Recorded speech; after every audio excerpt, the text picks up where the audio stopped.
আমরা এখানেই দাঁড়াই। ভাই পিছিয়ে আসেন, সবাই একটু পিছিয়ে আসেন।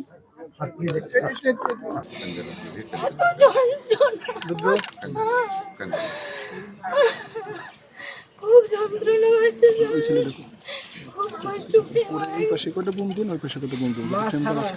তিনটে বাচ্চা। আমরা হিস্ট্রি করবো আর কোন মুভ নেই মন্ত্রী পেশে দেবেন না ঠিক আছে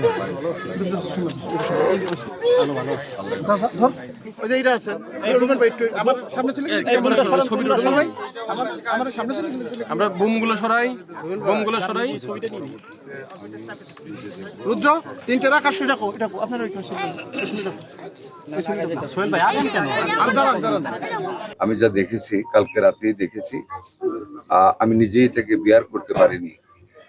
একজন মায়ের আমাদের অবহেলার কারণে একজন মায়েরই অকাল মৃত্যু, একটা নিষ্পাপ শিশুকে যে তার মার চেহারাটা দেখতে পারে নাই, ডাক্তারের অবহেলার কারণে যে ঘটনা ঘটেছে, আমরা চূড়ান্তভাবে এটা দেখব এবং এর যথাযথ ব্যবস্থা গ্রহণ করব।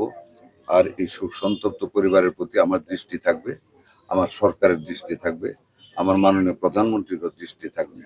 সে কারণেই আমরা যেহেতু জনসেবা স্বাস্থ্য সেবাকে সকলের কাছে পৌঁছে দিতে চাই, কোনো নাগরিককে বিনা চিকিৎসা মরতে দিতে চাই না, আমরা সেই দায়িত্ববোধ থেকে এই কষ্ট পাওয়া এই পরিবারের কাছে এসেছি খুব ভোরে উঠে সহমর্মিতা জানাতে, শোক সন্তপ্ত পরিবারের প্রতি সহমর্মিতা জানাতে এবং তাদের পাশে দাঁড়াতে।